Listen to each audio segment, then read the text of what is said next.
Alan walked into the dark room. There was nothing but racks filled with dark emptiness, like the murky water in the bottom of the lake. Suddenly, bright light tore apart the void. Like a star in the night sky, a TV screen beckoned him. Without hesitation, Alan grabbed the angel lamp and released the light, changing the dark lake into the ocean of screens. Light flooded the room, opening the passage to the surface. Sharp sound filled there, like a foghorn directing lost ships in treacherous waters. Phone ring guided him out of the basement. The payphone was ringing. Somehow I knew the call was for me.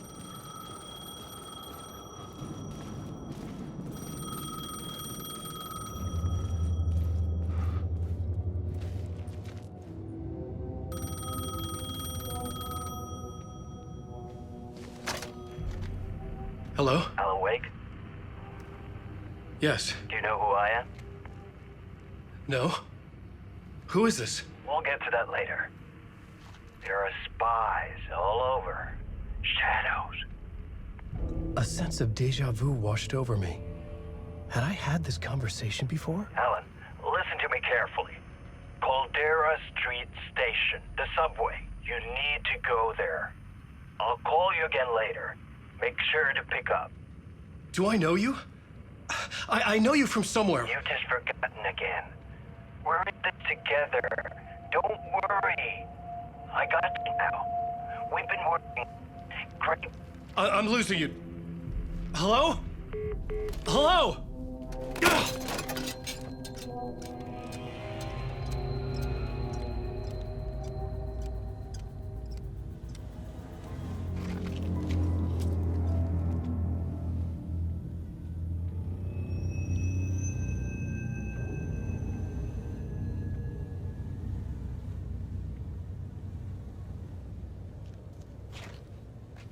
Confused by the phone call, shredded apart by the multitude of question marks, damped on him by the mysterious color, Alan stood in the street, grasping the ticket.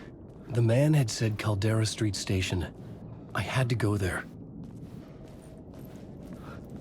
Ceding his own fate into the hands of unknown, he marched to the station. But there was none. Only kiosks stood there, but the entrance was hidden in the shadows. Lampball promised to fend off the darkness, but there was no light in the vicinity to fuel its might.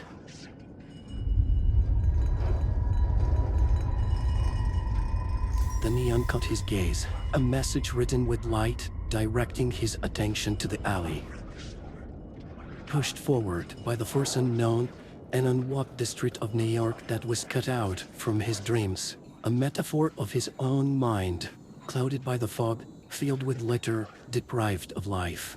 A place where all the roads loop around, surrounded by the void of nothingness and despair. But there was a memory fighting for his attention.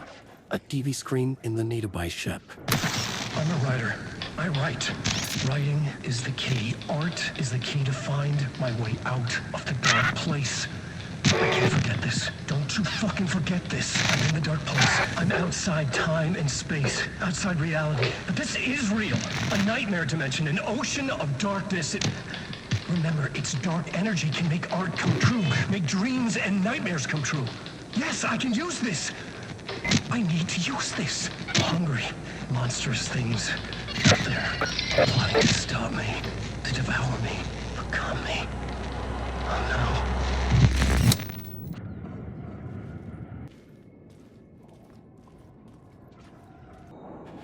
As the screen went down, his hope rose up. He's done that before. All of this led him to the conclusion. The alleyway was his next step, and no matter what awaited him at its end, he needed to go there. He needed the story to progress. And with this thought, he went careful and aware of his surroundings, right into the maw of darkness, straight into the unknown.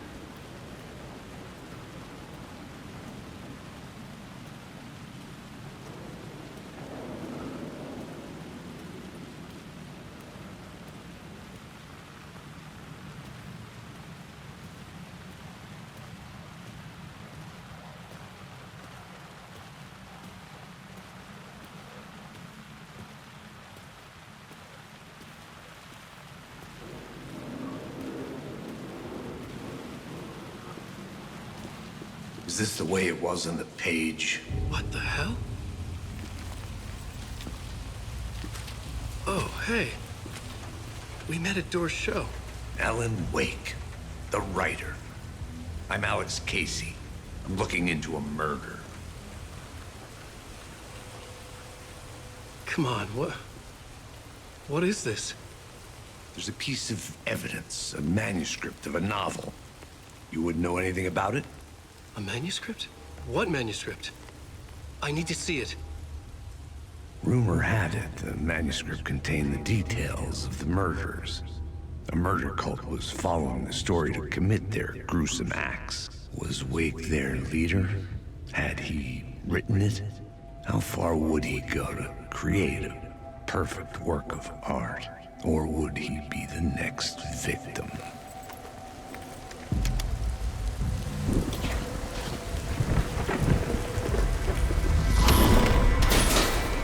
Stay here. No, wait! I need a gun! No chance.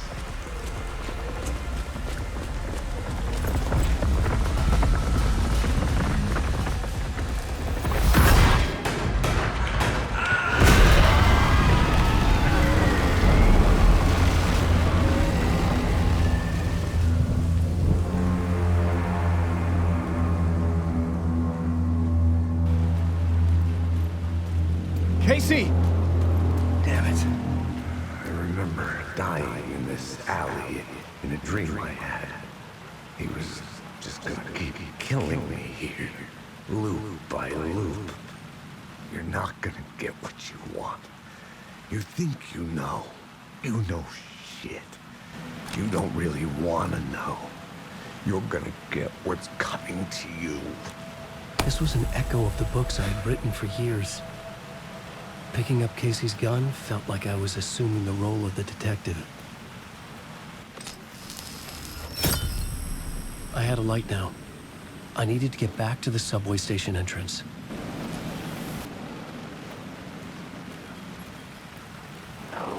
Shit. With the alley in darkness now, restless shadows block my way.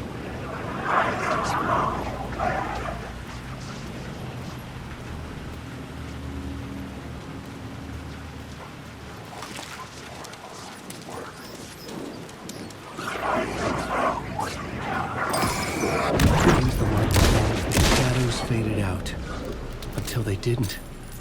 They were trying to stop me. With the gun and flashlight, I could fight back.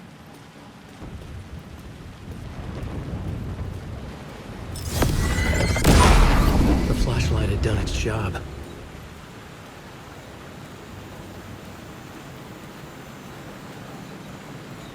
I could use the light to open the subway entrance now.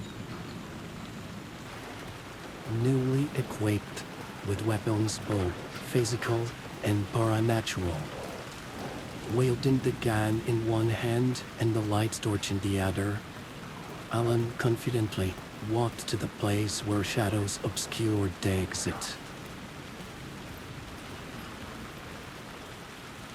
The lamp on the lamppost flickered coquettishly, waiting for Alan to share his light. The veil fallen, revealing stairs to the metro. Confident and full of hope, Alan descended into the darkness. But it wasn't going to be that easy. It never is. He needed to find another light source.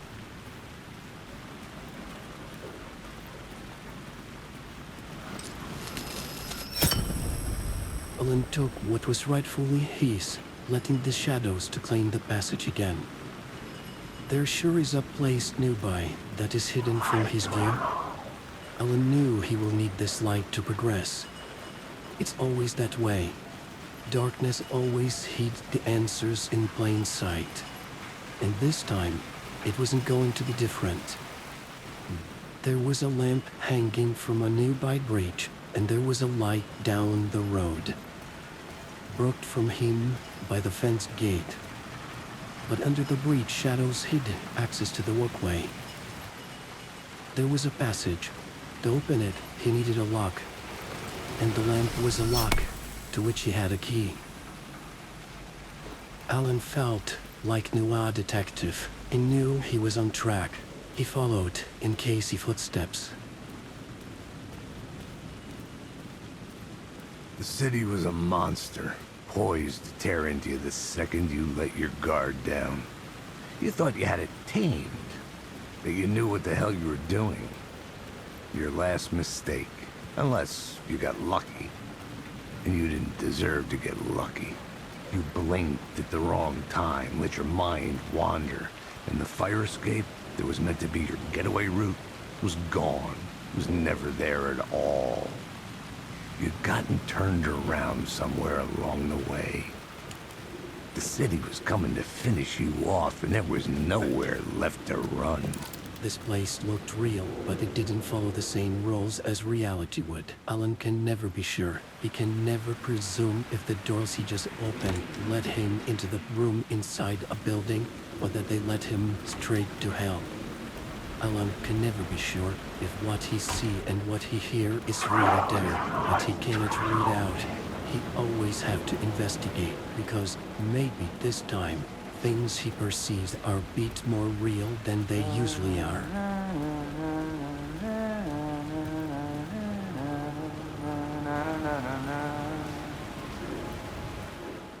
Hello? Oh. Hey, Alan.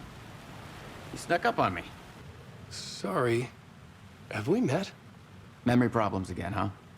Yeah, we've met. Tim Breaker. We've shared notes. Hey, I've made some progress on the map, if you want to take a look. I still haven't found my mystery man, though. You're making a map. Trying to. It's hard to map a dream, though. I keep ending up in unexpected places. I find interesting things like those strange markings that react to the light, but never the one thing that I'm looking for. Feel free to check the map out. Oh, I've been stockpiling supplies while I poke around. If you find a stash, take anything you need. I appreciate the help. Who's this mystery man? Oh, it wouldn't be much of a mystery if I knew. All I have is a name.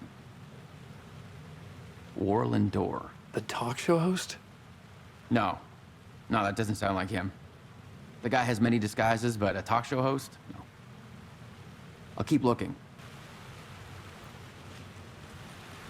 See you around, Alan. But even if they are real, there's no guarantee that they do him any good. That they aren't there just to stop him from progressing into the loop. To lead him out of the tracks, to make him feel lost, to question his decision, his sanity. This Tim Breaker guy, he sure is into something. But is Warland Door the one responsible for all of this? Is he the dark presence roaming this place? Or is he just a figure on the chessboard, just like Alan is, with the small difference that he's played by Delta's side? Alan felt lost. In his own mind, in this place out of space, lost in the maze of doors leading to unknown places, to other people lost just like him. But Alan knew there is time for such considerations, and this time isn't now. He already did all of this, and he needs to do it all over again. Get the light from this alley into the place where he needed it the most.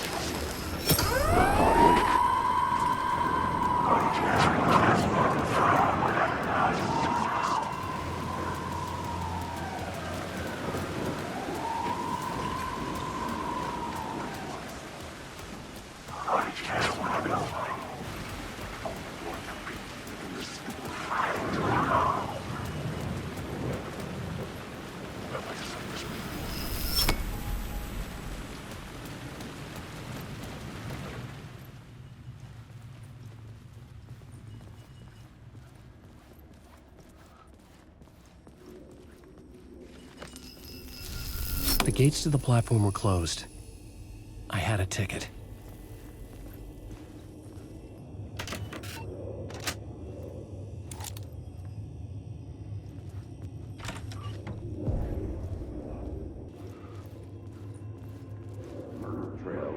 An FBI agent had come here before me on the trail of a murder cult.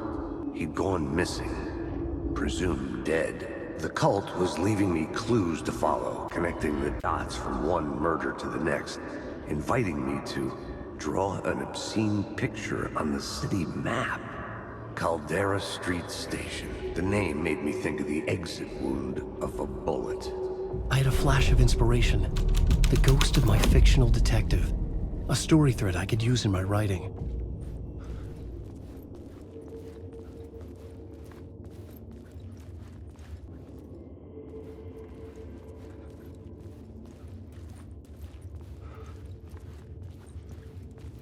The tracks led into the tunnel. That was my way forward. Alan's writing had the power to create.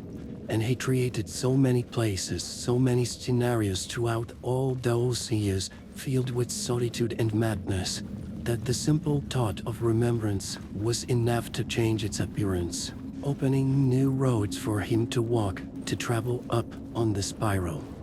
But despite his premonitions, he wasn't alone.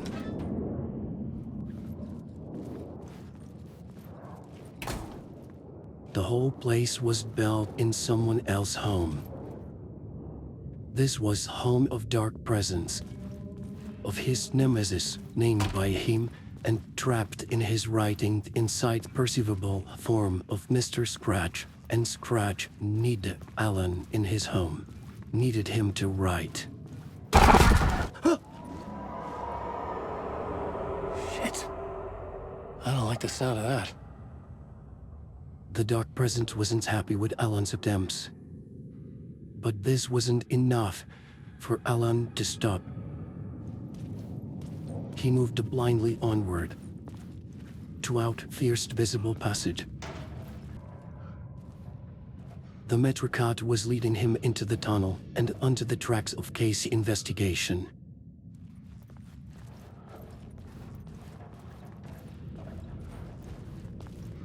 The tunnels were a maze.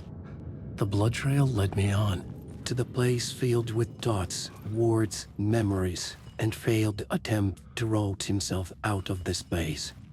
Place where even the slightest thought could change the surroundings into something that was completely different. Another place to use in the story. I needed to search the tunnels for further visions. Inspiration for the story that would lead me deeper.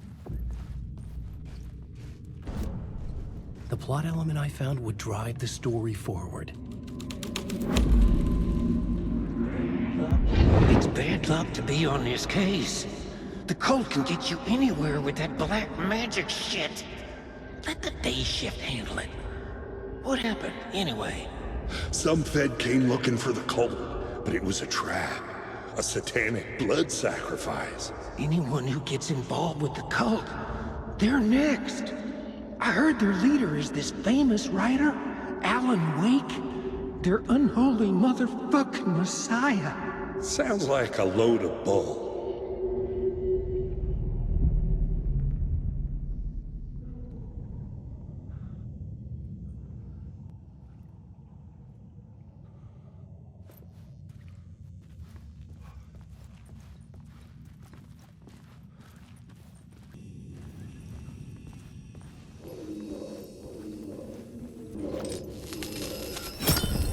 Another echo lingered here, a source of inspiration. What do you know? Word is your research can help me. Word is your research can help me, ma'am. What do you know? There's more than one urban legend about the cult of the word.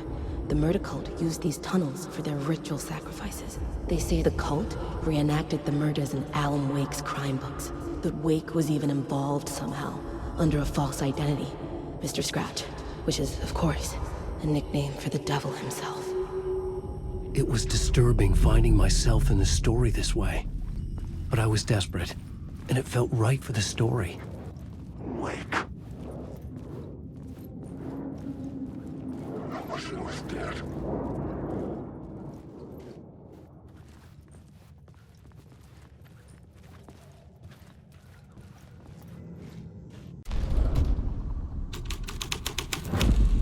I was making my way deeper into the story. I could imagine this murder cult performing their macabre acts beyond the collapsed tunnel. This is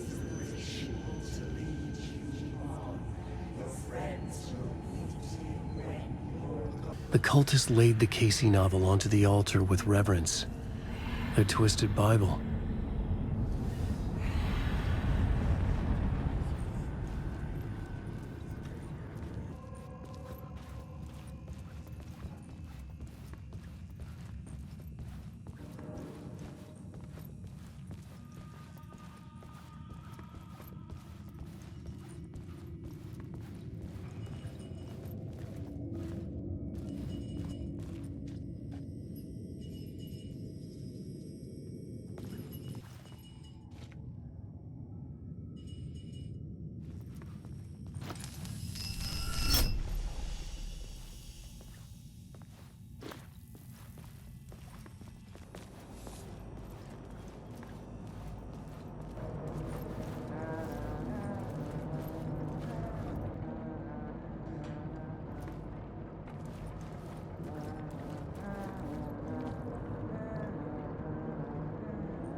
Hey, Alan. Tim Breaker. In case you don't remember again. I know, Tim. I'm remembering more now. It's good to hear, man. How's your search for Mr. Door going? It's not great. This dream we're in, putting a lot of roadblocks in my way. So you think this is a dream? I'm not ruling it out. You know, my dreams have always been incredibly vivid.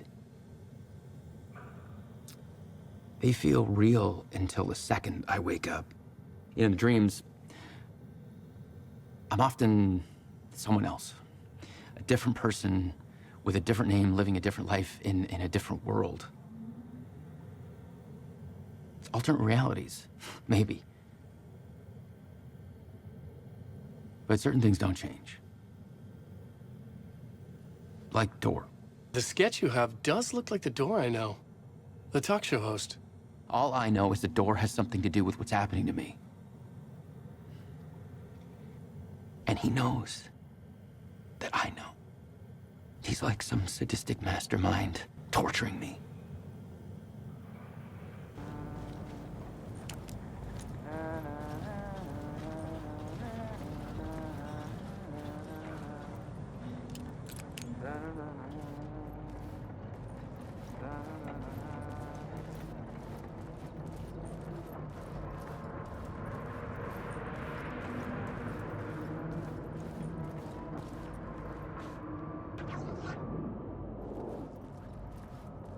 Alan, wait.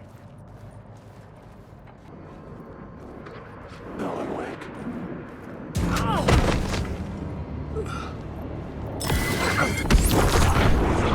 Get out of my story!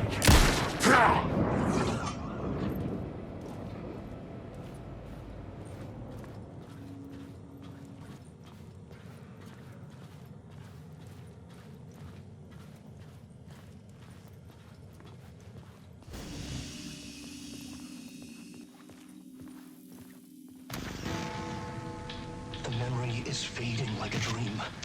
I must hold on to it. I remember an awful beacon in the darkness, the scene of a ritualistic murder site in the subway tunnels. Is it a previous draft of my writing? Must be. I've been trying to shape the dark place around me, but so much fades away. Even my memory of the process, washed away by dark waves. But some things remain. The darkest, nastiest elements, like the murder site. It's my goal, a stepping stone to travel deeper to escape. Write a narrative that takes me there. Casey will lead me to it.